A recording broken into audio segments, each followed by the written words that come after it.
জগন্নাথ শ্রী জগন্নাথ মদ্গুরু শ্রী জগদ্গুরু মদাত্মা সর্বভূতাত্মা তস্मै শ্রী গুরবে নমঃ।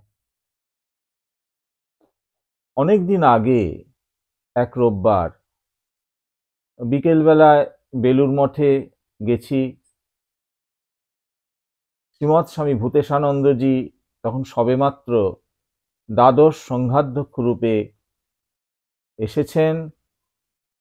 তাকে দর্শন এবং প্রণাম করলাম। অনেক ভক্ত সমাগম হয়েছে এবং তিনি নির্দেশ দিলেন সবাইকে বসে পড়বার জন্য। তিনি মাঝখানে বসে আছেন এবং তখনকার দিনের সেই পুরনো প্রেসিডেন্ট ভবনে আমরা তাকে দর্শন করছি। আমরা সব ভক্তরা দুদিকে বসে পড়লাম দু সারিতে।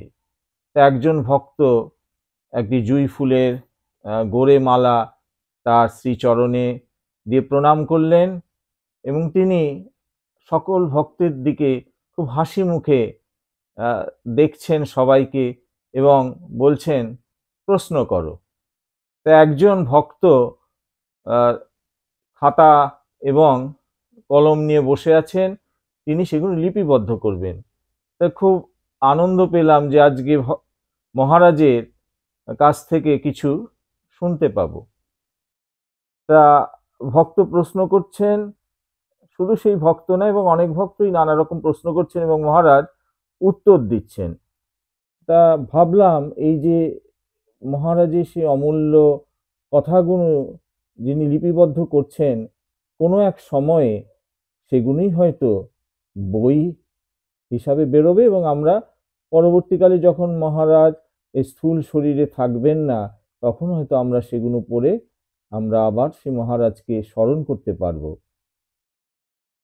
আজ বহু বছর পরে, এই কিছুদিন আগে আমার মেয়ে বুক ফেয়ার থেকে মহারাজের সেই অমৃত বাণীর সংকলিত একটি বই, যে অমৃত কথা বেরিয়েছে, সেটি আমাকে উপহার স্বরূপ দিল। খুব আনন্দ পেলাম এবং বইটা পড়লাম।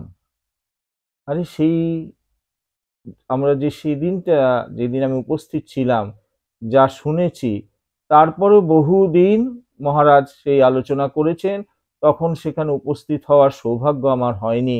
কিন্তু আজ সেই দিনকার সেই দিনটিতে মনটা চলে গেল যে আপনাদের সঙ্গে সেটা একটুখানি ভাগ করে নিচ্ছি। এই অমৃত কথার থেকেই কিছু বিতরণ করবার চেষ্টা করছি। মহারাজের শ্রীচরণে আভূমি প্রণাম জানিয়ে শুরু করলাম অমৃত কথা। স্বামী ভূতেশানন্দ। প্রশ্ন, ভক্ত প্রশ্ন করছেন মহারাজকে যে সাধন সম্পর্কে আমাদের কিছু বলুন মহারাজ।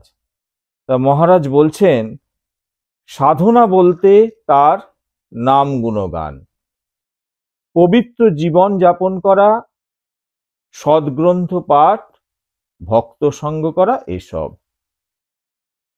এর যে কোনো একটি নিষ্ঠার সঙ্গে কেউ পালন করলে তাতেও হবে। এছাড়া জপ ধ্যান তো আছেই।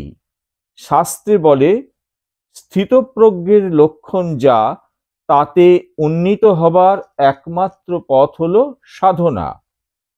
ভগবানকে ভাবতে ভাবতে মানুষ ভগবানের মতোই হয়ে যায়।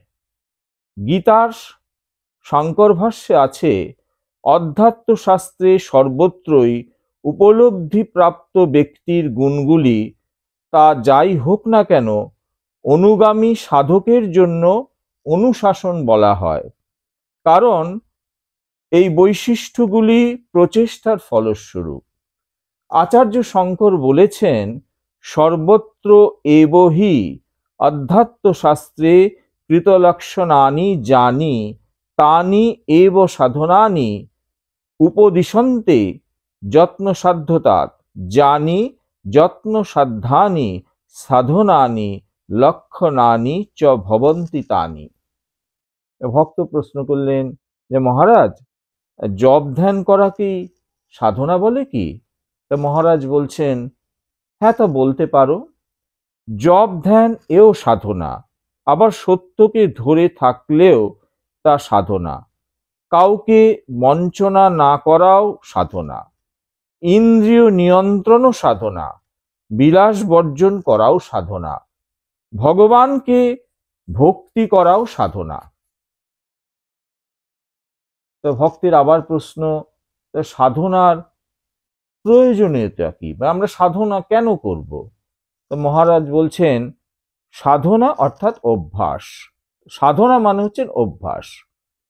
কোনো আদর্শকে প্রাপ্ত করার চেষ্টাই হলো সাধনা। কেউ সঙ্গীত বিদ্যা অভ্যাস করে সঙ্গীতজ্ঞ হয়, কেউ দৈহিক ব্যায়াম করে দৈহিক দিক দিয়ে বলবান হয়, তেমনি ভগবানের জন্য সাধনা করলে ভগবান লাভ হয়। সমস্ত সাধনার মধ্যে ঈশ্বর লাভ করবার সাধনাই হচ্ছে শ্রেষ্ঠ সাধনা। প্রথমে আমাদের একটি লক্ষ্য বা উদ্দেশ্য ঠিক করে নিতে হবে। ভগবান লাভ যদি উদ্দেশ্য হয়, তবে লক্ষ্যে পৌঁছতে হলে সাধনা ছাড়া কিন্তু উপায় নেই। সাধনা না করলে মনের বা আধ্যাত্মিক শক্তি পাওয়া যায় না। অতএব এ ধরনের শক্তির অভাবে ভগবান লাভ হয় না। দিনের পর দিন ভগবানের জন্য সাধনা করতে করতে সাধক ভগবানের মতোই শুদ্ধ হয়, তার মতো পবিত্র হয়ে যায় এবং সাধকের মধ্যে ভগবৎ সত্তা প্রকাশ পায়। সোনার উপরে ময়লা পড়ে থাকলে সোনাকে প্রথমে কিন্তু চেনা যায় না, কিন্তু ময়লা পরিষ্কার করলে বোঝা যায় যে এটি হচ্ছে সোনা। তেমনি মানুষের মনের ময়লা দূর করে তার ভিতরের দেবত্বকে জাগ্রত করার জন্যই সাধনার প্রয়োজন হয়। অন্তর থেকে সাধনা না হলে তা কখনো ফলপ্রসূ হতে পারে না। যে লক্ষ্য স্থির করে আদর্শ প্রাপ্তির জন্য আন্তরিকভাবে চেষ্টা করছে, তার সাধনায় ফল হবেই। লক্ষ্যে পৌঁছতে চায় যে, সে তার সমগ্র জীবন সেই দিকেই চালিত করবে। অপূর্ব কথা। তা আবার ভক্তের প্রশ্ন, যে সাধনার জন্য তিতিক্ষার কি খুব প্রয়োজন আছে মহারাজ? মহারাজ বলছেন, খুব প্রয়োজন নেই। তিতিক্ষা উপায় মাত্র, কিন্তু উদ্দেশ্য নয়। এখানে উদ্দেশ্য কি তা দেখতে হবে। উদ্দেশ্য হলো মনকে বিচলিত হতে না দিয়ে সর্বদা ঈশ্বরে মন রাখা। তিতিক্ষার দুটি দিক আছে। প্রথমত, সুখ দুঃখকে সহ্য করে মনকে অচঞ্চল রাখার জন্য সাধনকালে প্রথম প্রথম তিতিক্ষার প্রয়োজন হয়। আর দ্বিতীয়ত, তিতিক্ষাকে অনেকে আবার লোকপ্রিয় হবার উপায় হিসাবে গ্রহণ করে। অর্থাৎ এখানে খারাপ দিক হচ্ছে, তিতিক্ষা করে অনেকে মানযশ লাভ করতে চায়, এজন্য যারা ভালো সাধু তারা গোপনে তিতিক্ষা করেন, অপরকে জানতে দেন না। তো মহারাজ বলছেন, তিনি যখন উত্তরকাশীতে ছিলেন তখন একজন সাধুকে তিনি খুব শ্রদ্ধা করতেন। এই সাধুটির সম্বল বলতে ছিল একটি চাদর, আর কিছুই ছিল না। তিনি চাদরটাকে খুব পরিষ্কার পরিচ্ছন্ন রাখতেন এবং তার সমস্ত দেহটাকে তিনি চাদর দিয়ে আবৃত থাকতেন। তা একদিন একজন নবাগত ব্রহ্মচারী সাধু তার কাছে এসে বলেন যে, সাধুজি, আমাকে একটু থাকবার জায়গা দেবেন? তা সেই সাধুটি কি করলেন, তার নিজের যে কুঠিয়াটা বা যেখানে তিনি থাকতেন সেই কুঠিয়াটা তাকে দেখিয়ে দিয়ে বলে, তুমি এখানে থাকো বলে সেই সাধু সেখান থেকে চলে গেলেন। এখন সেই কুঠিয়ার মধ্যে কিন্তু কিছুই নেই এবং তিনি বললেন যে তুমি এখানে থাকো। তখন তিনি খুব ভালো সাধু ছিলেন বলেই তার কিন্তু কোনো তিতিক্ষার প্রয়োজন ছিল না, যে আমি কষ্ট করে করব, ও তো থাকুক এখানে, আমি অন্য জায়গায় গিয়ে থাকি। তখন মহারাজ আবার স্বামী বিবেকানন্দের একটি উপলব্ধির কথা বলছেন, যে স্বামীজি অমরনাথ যাবার সময় যখন কাশ্মীরে ছিলেন, সেখানে অন্য সাধুদের খালি গায়ে যেতে দেখে স্বামীজি বলেছিলেন, এতে কেবল শরীরকেই কষ্ট দেওয়া। তারপর অবশ্য স্বামীজি বলেছেন যে এরও প্রয়োজন আছে, অর্থাৎ এই তিতিক্ষাটারও প্রয়োজন আছে। তা না হলে বিলাসিতা ও স্বাচ্ছন্দ্য এসে সাধকের সাধনাকে গ্রাস করে। বিলাসিতা যদি এসে যায়, তবে সাধনার কিন্তু খুব ক্ষতি হয়। সুতরাং এই শরীরকেও একটু কষ্ট দেওয়া, একটু তিতিক্ষারও প্রয়োজন আছে। কিন্তু গীতাতে কিন্তু এই অতিরিক্ত তিতিক্ষারও কিন্তু নিন্দা করেছে। তিতিক্ষারও একটা সামঞ্জস্য ভাব রক্ষা করতে হবে। তা মহারাজ আবার একটা উদাহরণ দিলেন যে ম্যাদ্রাসে যে রামকৃষ্ণ মিশনের কাছে একটা মন্দির আছে, সেখানে একজন সাধু ছিলেন। একমাত্র শৌচাদির সময় ছাড়া তিনি কখনো বাইরে যেতেন না এবং ওখানেই বসে থাকতেন। সকলে তাকে সেখানে যা খাবার দিত তিনি ওখানে বসেই তাই খেতেন। তার সমস্ত গায়ে খুব ঘা হয়েছিল। তা একবার মঠ থেকে তার চিকিৎসার ব্যবস্থা করবার জন্য উদ্যোগ নেওয়া হয়েছিল, কিন্তু তিনি সেখানে যেতে চাননি এবং তিনি বললেন আমি যাব না, আমি এখানেই থাকবো এবং আমার ঘা হোক।